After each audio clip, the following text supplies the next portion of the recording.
What is up, boys? It is me, 12-inch, with a video that I thought I would never make. Personally, I sat here and I was like, what video am I going to make today? And I get this comment, I get people asking me all the time, every day, asking me for a cavalry guide. So I have decided to make a cavalry guide for the sake of making one, I guess. But with this guide, at the end, I will inform you on why Cav suck and why you shouldn't go for it. I figure the only way to get this to as many people as actually need to hear it is by making the guide itself. So you guys will get the guide, okay? It'll happen. I'm gonna do it. It's like pulling teeth, but by God, it's not that hard. So I guess I just wrote it out. So this is going to be a pre-Season of Conquest guide. If you're in Season of Conquest and you're thinking, man, should I be running cavalry? The answer is probably yes. In pre-Season of Conquest, cavalry suck. Post-Season of Conquest, as of the recording of this video, Nevsky Joan is probably one of the most broken marches to ever see the light of day. That march is nuts. So if you're in Season of Conquest and you're already running a troop type and you want to go to cavalry, more power to you, right? This disclaimer is not for you. Go on with your bad self, okay? This is pre-Season of Conquest. So, pre-sock, we got Saladin, Minamoto, Chow Chow, Baybars, Belisarius, Pelagius, Khan, Lancelot, and Dragon Lancer in that order. Those are all the commanders you could possibly run. We're going to go through a quick breakdown of all of them. They are in order from best to worst. So, the absolute best pre-sock commander you could possibly get your grubby little hands on is Saladin. This man is disgusting on the open field. He is part of, I want to say, the second best March pre-Season of Conquest, which should be you can either run Saladin YSG or Saladin Ethelfled or Saladin GK. And I believe they all do about the same. Okay, they're all really, really strong marches, and I like them. Saladin GK, I don't know, I don't really like GK that much, but he's not like awful. He's just not a good investment. Point is, Saladin is going to do good damage. The healing effect reduction, kind of useless in my opinion.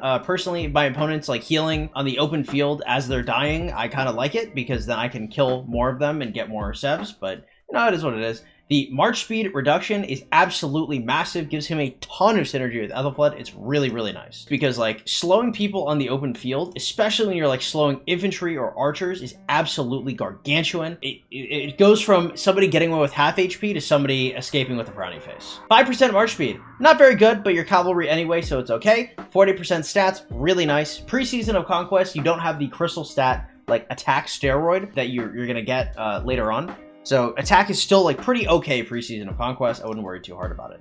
This ability is crazy. Counterattack damage reduction taken is additive. So if you have 20% from him and you have 20% from Ethelfled and you have like a Delanes for an extra 5.5 and you have the Conqueror tree with Buckler shield for an extra 9%, that's like 56% counterattack damage taken reduction. And you get skill damage taken reduction from him, from the emblazoned shield. You get some from the support tree as well. So you can get a whole lot of resistances stacked onto Saladin. He basically never takes any damage while you are dealing a lot of damage. So Saladin, absolutely slam dunk. He's the only thing that makes pre-sock Cav even remotely viable. Your second best comm is going to be Minamoto.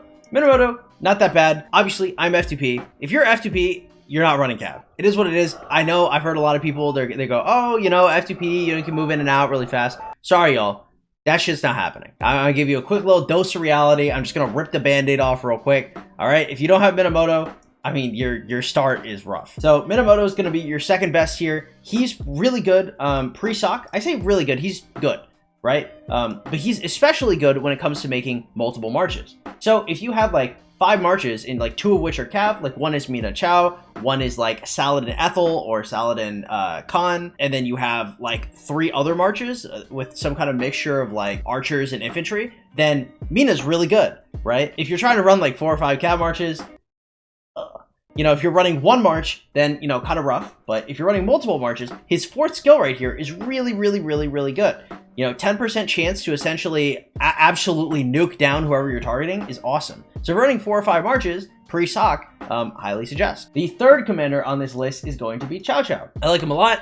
He's a good secondary to Mina. you bring him to 5111, and then you start skilling it up, hopefully to get more skills on Tiger Knight. It's not really rocket science why he's good. He gives you stats, he gives you rage. Pretty cut and dry here. If you spend at all, you're going to be buying dailies for him, which is pretty nice. Baybars is going to be the 4th tier, or Baybars, you know, however you pronounce it. Your boy, I'm in the United States, okay, y'all? I'm going to pronounce shit wrong. My bad. Baybars is really strong. He has some of the highest skill damage of like any commander in the game, period. The ability to deal like 5,000 damage factor is actually ludicrous. And the ability to decrease march speed by 50% is also really nice. This coupled with Saladin, I'm not saying you should be running Baybars in like a 5 march KVK 2 or 3, but KVK 1, probably not terrible, right? Something like Baybars is pretty good in Sunset Canyon as well, and like a Baybars Pelagius is kind of a tanky-ish combo, just because of like Buckler Shield and their defensive stats and their healing. It kind of works out. Yeah, he's pretty good. I'd probably have him in as the 4th strongest. Now, the 5th strongest is going to be Belisarius. He's going to be useful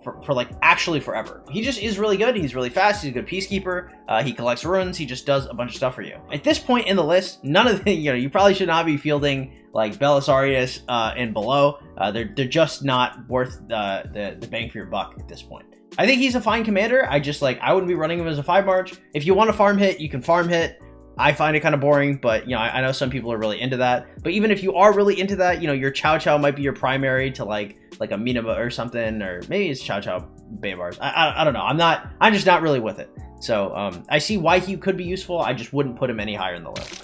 Although Oblique Tactics is really clean. His 4th ability is really nice. It's just having the mobility tree is obviously good for farm hitting, but it's not really great for, like 5 marching. Next is going to be Pelagius. He's generally just going to be a secondary to Baybars, but this is some real like F2P cav shit, and obviously this is bad. He's a fine commander. He doesn't do anything like particularly horribly. He's just not really good. If you compare like cav epics to inf epics, like it's not really close, right? Like if your combo is going to be like Baybars Pella, you're going to get absolutely rolled by like Bjorn Sun Tzu, and it's not going to be close. So, it's kind of tough. Next on this list is going to be Khan, the absolute menace, your wheel commander.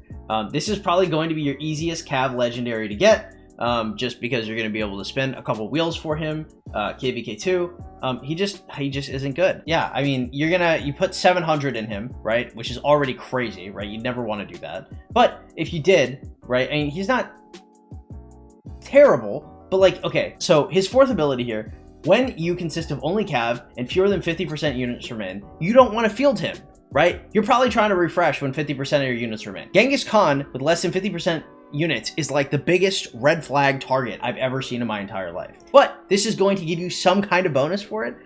I'm not really buying it, right? It's not really something I would run. Nomadic Empire. This is fine. I think this is a good ability. 30% damage for 7% is fine. His 2nd ability is like a self-slow, where he slows himself as a cavalry commander. People always talk about, oh, Khan's really good. You can hit and run like Khan YSG, do a bunch of damage, right? And then you slow yourself and you die horribly and slowly, ironically. A self-slow is really bad, to nobody's surprise whatsoever, and nothing too special on his single target direct damage factor. Then you have to expertise him if you want a 30% chance to cast his primary ability again. Now, this is a strong ability. In Season of Conquest, we have a commander called Joan Prime, and Joan Prime gets to do her ability twice. But her ability is OP. It's not 1700 single target damage. This is like 2000, it hits 3 targets. She has a support tree. Like really crazy shit. Genghis Khan is like the brain damaged sibling that sits in the corner and cries. Okay, it's not close. It's not worth 700 sculptures unless you're like a turbo whale. If you're like Nephisto out here, I got you. More power to you, expertising every commander. But if you're any type of player, I would not be running this guy. And then your last 2 are going to be Lancelot and Dragon Lancer. Really early game, Lancelot's not bad in Sunset Canyon, but I mean, these guys like don't do anything like past catching runes, right? You wouldn't really consider them any kind of value for that. Now, that's your entire list of cav, right? We listed maybe 2 pairings that could be functional, which is going to be like Saladin, Ethelfled, and Mina Chow. And those are both fine pairings, right? But this doesn't mean you should be a cav main. So as a cav guide, if you are a spender and you're running like 4 or 5 marches, I think you can for sure shoehorn a couple cav in there and probably be okay. If you're F2P, you should stay the fuck away from this with the 10-foot pole, because generally you should only be running troop types of which that you have the most academy progress with. So I suggest infantry for the vast majority of players. I think infantry is the best unit type. And the reason why I would suggest a singular type is because when it comes to after tier 4, you have access to all of these different troop researches, right? But these troop researches are actually a substantial amount of stats. So up until 40% of stats is something you could be missing out on if you have decided to run troop types that are not your main research focus. Now, again, if you're spending higher amounts and you've got a lot of comms and you're getting multiple T5s really early on, I see why you could want a couple of these marches. However, that is not the vast majority of players. That's not even the top like 5th percentile of players. So if you're running like an extra Minamoto on the side and you have all of your tech in either archers or infantry, you're about to get rolled. So just know that when you field it, it's going to be the march that's going to get the most targeted, it's going to take the most damage, and it's going to, die the fastest. Next is going to be a quick little gear guide. This is what I would gear my average cavalry march with if I wanted to run it, which I don't. But if I did, this is what I would run. Run a full windswept set and a vanguard set. Cavalry, weirdly enough, has the easiest, most streamlined ass setup humanly possible. The Vanguard halberd for an advanced armor piece is absolutely obscenely OP. It is so cost effective, it actually disgusts me a little bit. 5% defense and health plus the 2-piece cavalry attack is crazy, and the windswept set really helps with just move speed and cavalry stats. Really good. You really don't need past that. That should be your basic blueprint for your first 2 marches. And then if you're going to transition past that, you would transition your Vanguard Greaves first, because losing 6% cavalry attack, 1% health is bad, but not that bad. And much, much better than that is going to be Gladiator. 8% cavalry health is absolutely awesome. I would highly suggest you swap to that if you're going to be swapping to anything first. The next thing I would swap is going to be your windswept bracers for something that gives a little bit more shebang, which is going to be Iset Sufferance. It's not the best piece from a swap, but it's a good and cheap early game swap if you have it. The next thing I would look for is swapping your windswept breastplate. Now that you only have 3 pieces, swapping from 3 to 2 is going to be pretty good. So you're going to want, because you get your buffs at 2 and 4, so around the same time that you swap out your bracers, you're going to want to swap out your breastplate. So windswept breastplate is going to go straight into Dark Lords. It's a pretty good upgrade. I like it. You can pick it up from Barbarian Keeps in Home Kingdom. If you don't know what those are, you should probably check out my beginner guide. I'll link it in the description below in case anybody's really curious. But yeah, you can find them basically for free, or maybe pull it from Tavern. This is like one of the easiest blueprints to get because a lot of whales will stop wanting these after the first couple of months. After that, the last piece that I would look to upgrade is going to be the Vanguard's Halberd into the Heart of the Saint. Generally, I would only swap this if you can special talent Heart of the Saint, just because Vanguard's Halberd special talented gives a really, really considerable amount of stats. And Heart of the Saint is kind of expensive and doesn't really justify it unless you can special talent this. So for the other ones, I think they're fine 1-to-1 upgrades. For Heart of the Saint, I'd probably make sure you special talent it. In terms of legendaries, I don't know if I would be investing any legendaries pre-Season of Conquest. Once you get to Season of Conquest, a late game build would look something like Heavy Armor of the Hellish Wasteland, Boots of the Hellish Wasteland, Navarre's Control, Ash of the Dawn, the KVK Weapon, and the KVK Helmet. Now, look, that is a really, really long-term goal, and it's not something you'd be aiming for pre-Season of Conquest. Now, you may be thinking, oh, well, these Season of Conquest related helm and weapon aren't available pre-sock, right? That's okay, right? You're not going to be running cavalry pre-sock in any meaningful capacity, so don't even worry about it. Just don't run cav and do yourself a favor. Now that we've gone through the commanders, we've gone through a couple pairings that I would suggest, and we have gone through the gear, we're going to go to why you shouldn't run this. Now, a lot of people will talk about cavalry being a good hit and run tactic and a good thing for F2P. It's not.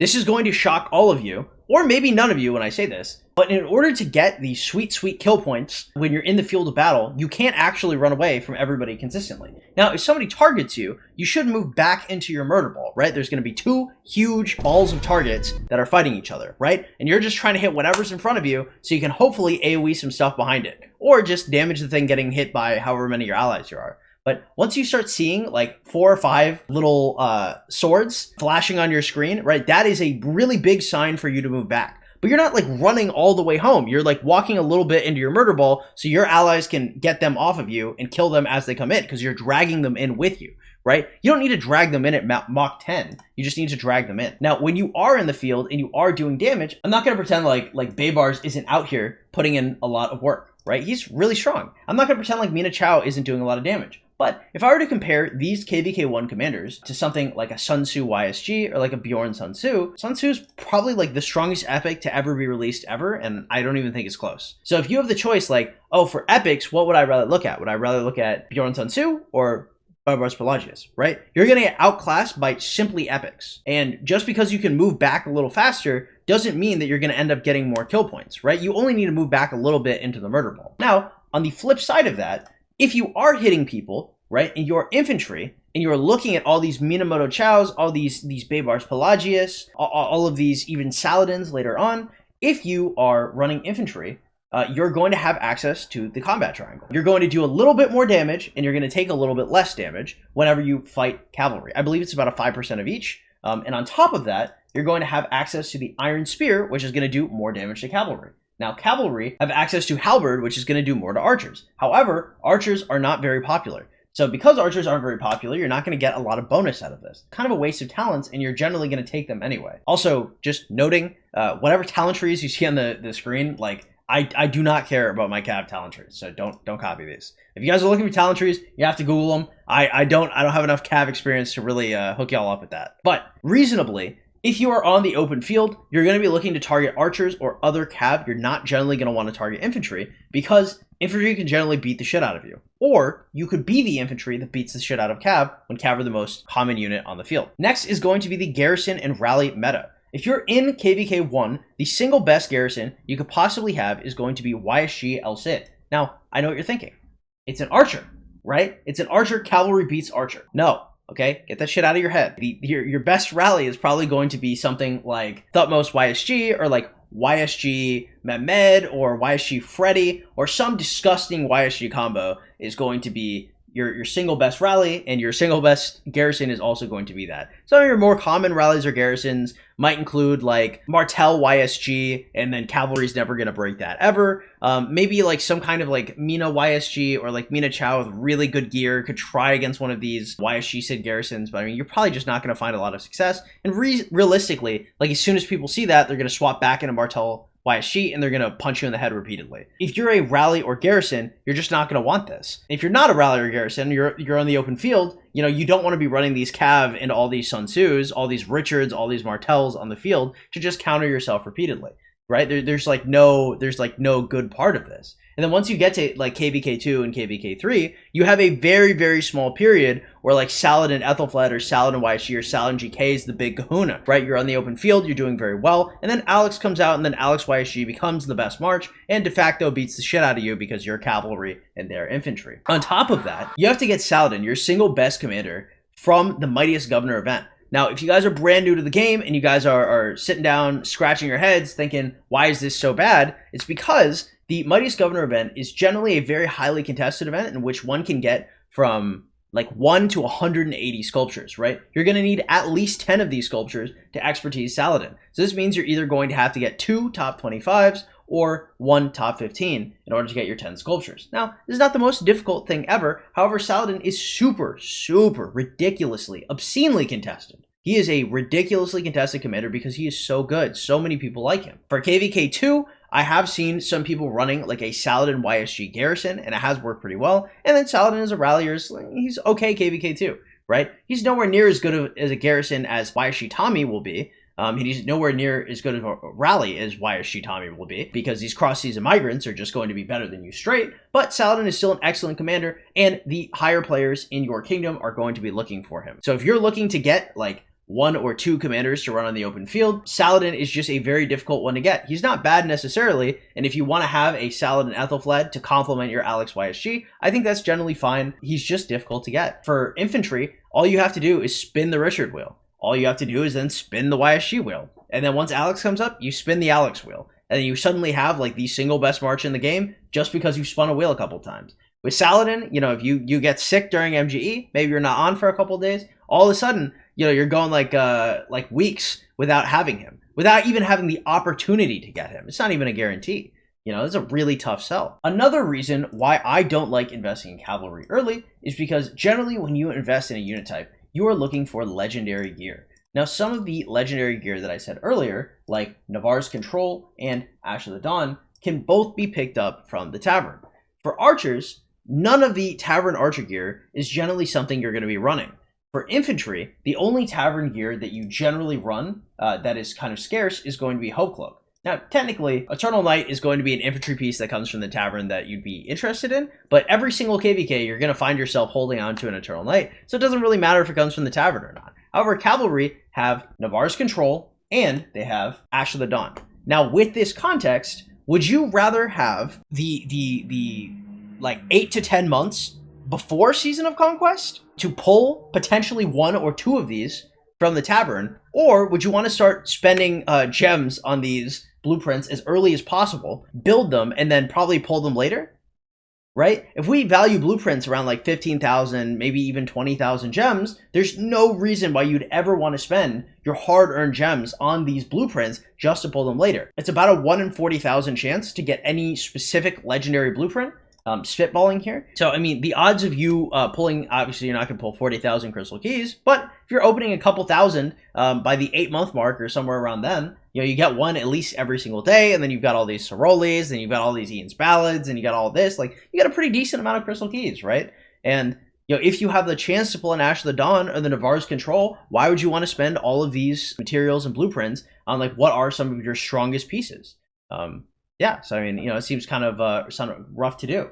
Because in Season of Conquest, your commanders get super OP, right? You've got like XY William, you've got Nevsky Joan, like you have awesome stuff that you can go in Season of Conquest. You just don't have that pre-sock. So I'm not saying don't go Cavs ever, but I'm just saying, you know, maybe wait a little bit. You know, there's no rush. Infantry, on the other hand, is absolutely bussin' early game. It's great. Richard Waishi is going to help you chain. Martel Waishi is going to be a cool garrison. You're going to have Sun Tzu Waishi is like the single best budget march that you could possibly run. Richard Waishi is going to be awesome for chaining. If I haven't already said that, I like that. So yeah, that's pretty good.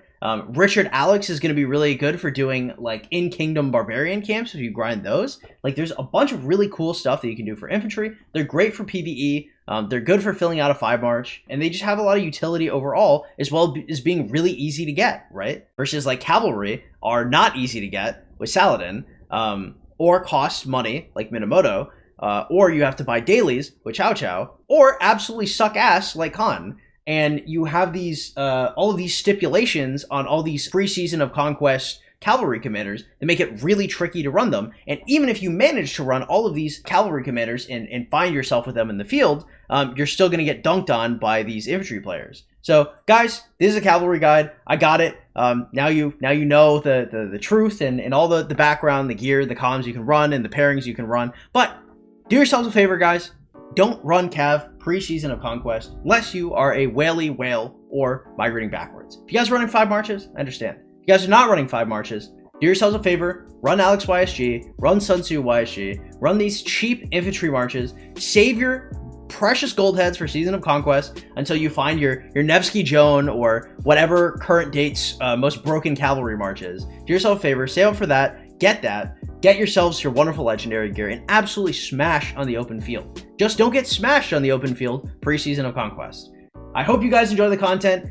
If you did, please drop a like, drop a comment on why you think Cavalry is the best unit type and why I'm crazy for saying it's bad. I was also considering making one of these for archers, so you guys can also comment if you guys want that as well. But yeah, like, comment, subscribe, join the Discord if you guys are interested in getting notifications for when I go live or when I post a video, or if you're trying to contact me while I'm offline. That's the single best place to find me. And I hope you guys have an absolutely wonderful day, and I hope this guide helped y'all.